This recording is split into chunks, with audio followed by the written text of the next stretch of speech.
Baik, Assalamualaikum warahmatullahi wabarakatuh. Selamat siang teman-teman semuanya. Sebelumnya perkenalkan nama saya Budi Fitrianda Kurniawan. Saya di Detail Angkatan 2024 kelas Praktikum B. Kali ini saya akan menjelaskan materi terkait perhitungan dan sizing komponen sistem kontrol motor listrik. Jadi ada beberapa perhitungan yang harus dilakukan dan juga bagaimana cara menentukan komponen yang akan kita gunakan ketika kita membuat suatu sistem kontrol menggunakan motor listrik. Nah, yang pertama-tama kita akan membahas terkait perhitungan ke IFL.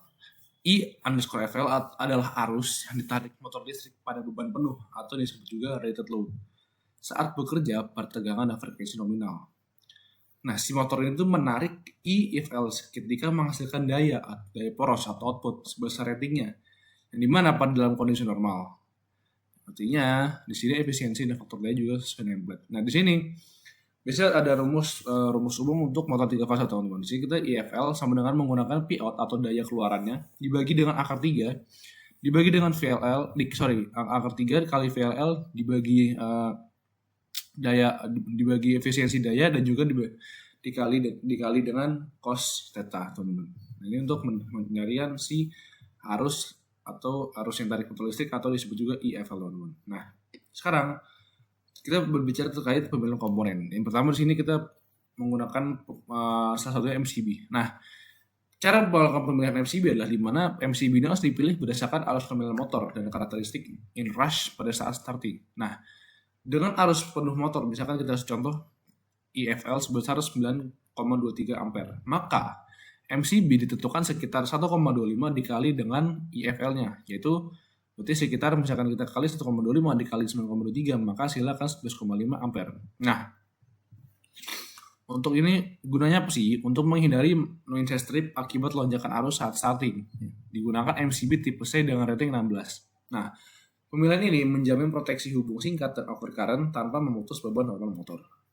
Yang kedua, kita butuhkan juga overload relay. Nah, overload relay ini juga fungsinya adalah dia melindungi motor dari beban lebih jangka panjang atau overload.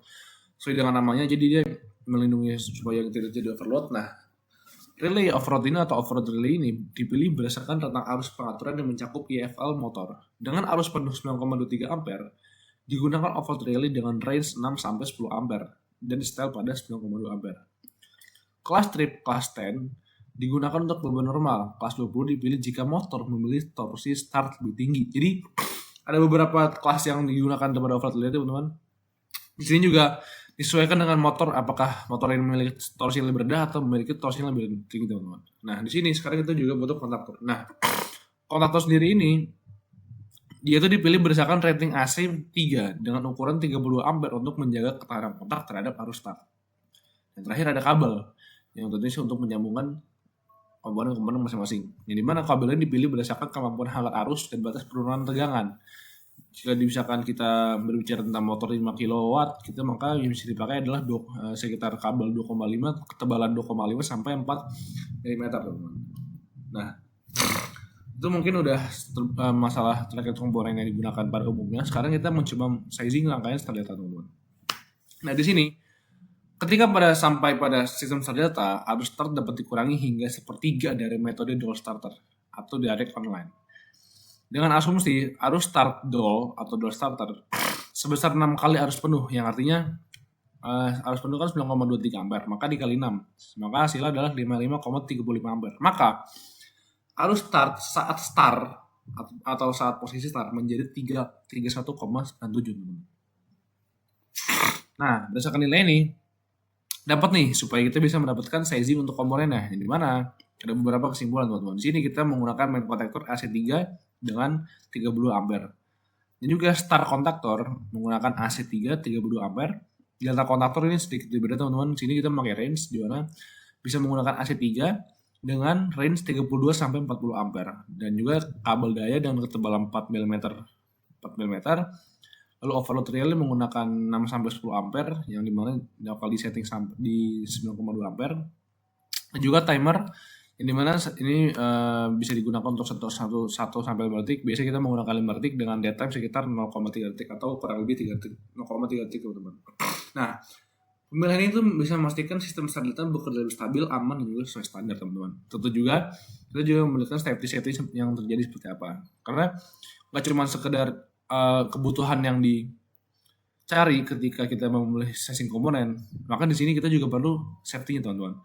Kita juga perlu apakah nanti bisa bekerja secara stabil, secara aman dan lain-lain seperti itu.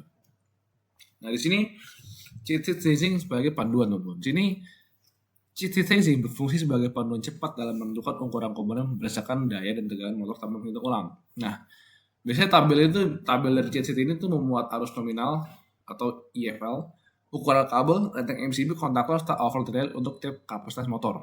Misalnya, untuk motor 5 kW pada 400 volt, cheat sheet menunjukkan arus 9,23 ampere, kabel 44 mm, MCB 32A, kontaktor AC 32A, dan overload 6-10 ampere.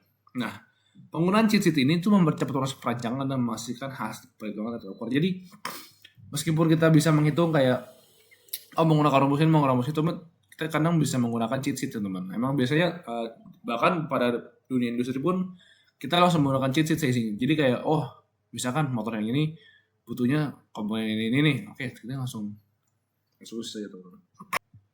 Terakhir kita akan masuk ke bagian kesimpulan. Kesimpulannya adalah di mana pada proses sizing sistem kontrol motor listrik harus selalu mengacu pada arus penuh atau IFL motor dan karakteristik startingnya seperti apa. Apakah menggunakan starting dolm starter ataukah menggunakan star delta, dan juga biasanya kita menggunakan MCB type C atau tipe D untuk menahan lonjakan arus saat start dan kabel dengan kapasitas lebih besar setidaknya 25% dari IFL agar aman secara thermal. Dan juga pilih kontaktor dengan rating AC3 yang sesuai arus operasi dan overhead rail yang setel tepat pada arus nominal. Tambahkan timer dan interlock untuk transisi aman pada sistem start delta. Nah, dan juga yang terakhir tips saya adalah kita harus bisa menggunakan cheat sizing untuk mempercepat desain tanpa harus mengorbankan akurasi, serta pastikan semua komponen sesuai dengan standar IEC atau SNI teman-teman. Dengan langkah ini, sistem kontrol motor akan lebih andal, aman, dan efisien. Jadi, kesimpulan yang bisa diambil ketika kita melakukan sizing motor adalah ya kita harus memperhatikan safety seperti apa, tipe motor seperti apa daya yang dibutuhkan motor seperti apa, dan juga starter yang digunakan, tipe starter yang digunakan apa teman-teman. Jadi kita harus tahu teman-teman. Dan juga selain karakteristik kita harus tahu, kita harus juga tahu seperti apa yang bakal terjadi pada ketika membuat sistem kontrol ini. Apakah keamanan sudah aman, apakah safety-nya sudah cukup, gitu teman-teman. Oke, mungkin saja materi yang bisa saya jelaskan hari ini. Mohon maaf jika kurang atau salah kata. Selebihnya mohon maaf. Wassalamualaikum warahmatullahi wabarakatuh. Selamat siang.